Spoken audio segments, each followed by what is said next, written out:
Chicken Hawk 1 and 2 mine. It was one of the hottest mines in the district, running at around 130 degrees inside due to the seismic activity. So they wanted to cool it off with a ventilation tunnel. That tunnel comes out directly below it, kind of to the left of that telephone pole there. You kind of see the small green trees growing out of it. And then across the hillside, you can see the remnants of the old railroad bed that ran across there. Well, in the winters, the homeless people would hitch a ride on any of the 3 trains coming in to, around here, and they'd hop off when they got near that tunnel so they could go inside to stay warm, because it stayed 80 degrees year round. They ended up nicknaming that tunnel the Hobo Tunnel for that reason. In this valley directly below us, there used to be 2 towns. In the clearing closest to us was the town of Barry. Had a population of about 200 people, and it was kind of known as the event cultural center of the district because they had a lot of actors, musicians, and entertainers that lived there. Further down and around the bend was the town of Mound City. They had a population of 500 people. In between the 2 towns were 2 gold processing mills. One was the Brody, the other was the Rosebud.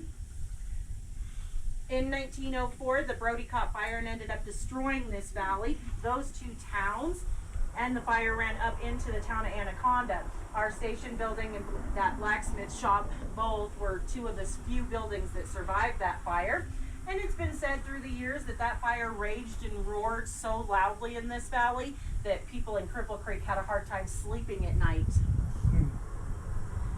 This road directly below us is Colorado State Highway 67, runs past here through the town of Victor and then down Phantom Canyon Road towards Florence, Colorado. It follows the original right-of-way of the Florence and Cripple Creek Railroad that was in operation from 1894 until 1912 when there was a massive flash flood down Phantom Canyon that wiped out 11 bridges and 8 miles of track. Since there were 2 other railroads in operation up here at the time, they did not rebuild. An interesting fact about the Florence and Cripple Creek Railroad, on their very first trip up here, when they left Cripple Creek to head back to Florence, they actually derailed from this curve here. I've seen photographs of luggage and rail cars scattered all over the mountainside, but somehow they managed to get everything back up on track and kept running. All right, folks, in just a moment, we're going to back up to the second stop at World's Fair, and I'll tell you a little bit about this current active gold mine. You doing good? You get your spot you always miss? Yeah. You might sprinkle a couple there.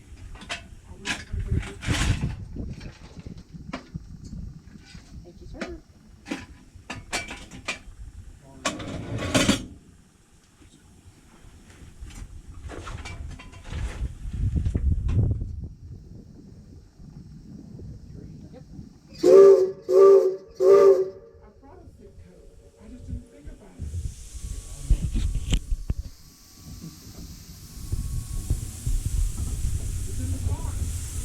Your switches have springs on them? Huh? Your switches have springs? Yeah. Yep, so it springs to let us through, and then when we come back through, it's opposite side. Oh,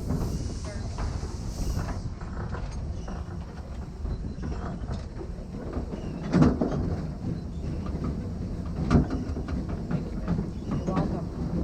Sorry, I put sir and ma'am there. I have to say it. I'm glad that you did it. It's very professional.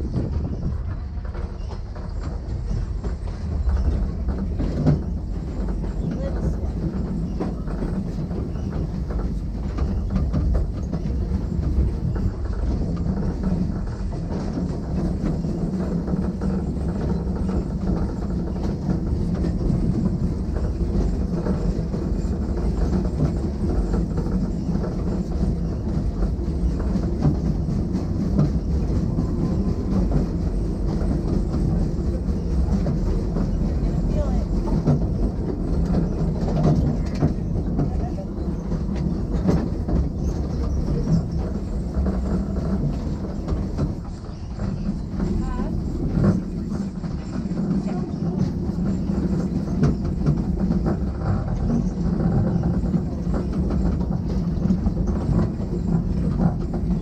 Your tracks don't go any farther? Yeah. It used to go further, but just to the Anaconda, so maybe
stop. This is World's Fair.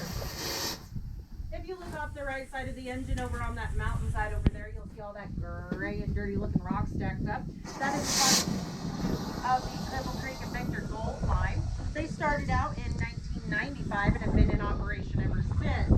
They actually have the largest open pit mine in North America. You can go see that open pit if you'd like on the east side of Cripple Creek. They even have an overlook with one of their giant dump truck beds set up. But anyways, they drill, they blast, and they crush up all this rock. Then they mix it with lime and haul it over and stack it on the side of the mountain like you see over there, on top of two heavy, thick layers of black plastic.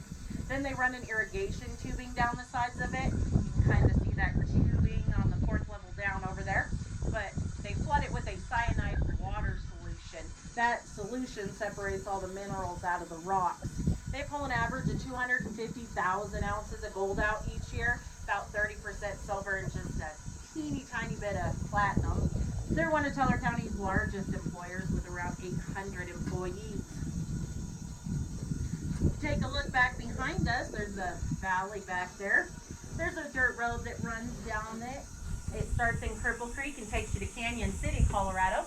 It's called Shelf Road. It's about 33 miles long, but it takes about an hour and a half to drive it. It originally started out as a wagon toll road, and then shortly after they had a stagecoach line that ran it. Even the Pony Express paid them $100 a month to deliver the mail back then.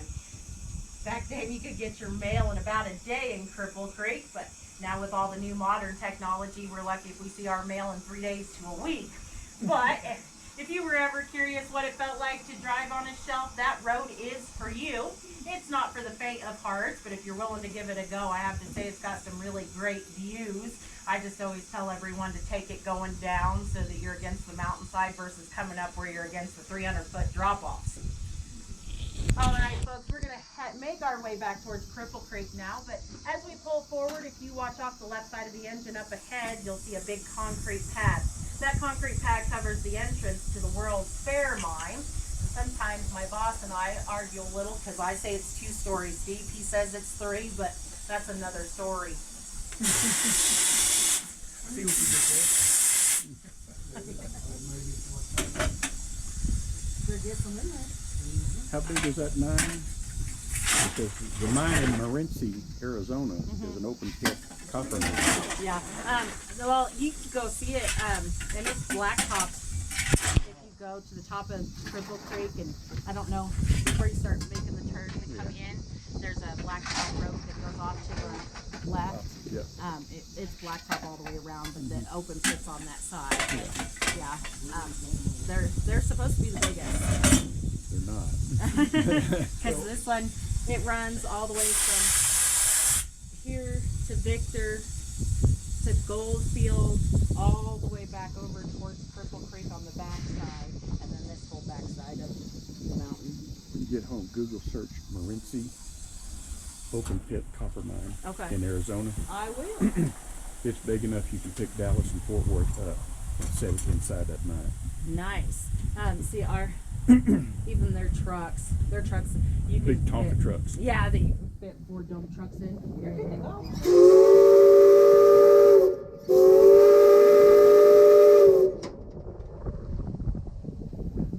My son drives one of the big trucks. Tonka trucks.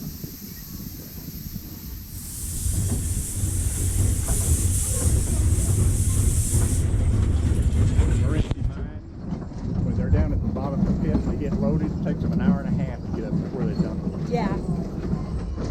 They're hauling acid a little faster than a baby can crawl. Yeah. My son likes it except for when it snows because it gets muddy and he goes, just starts sliding everywhere. Yeah. But he loves it. So. When it starts sliding, you like us in airplanes when we get into bad weather. Yeah. You start saying words you didn't even know exist. Yeah.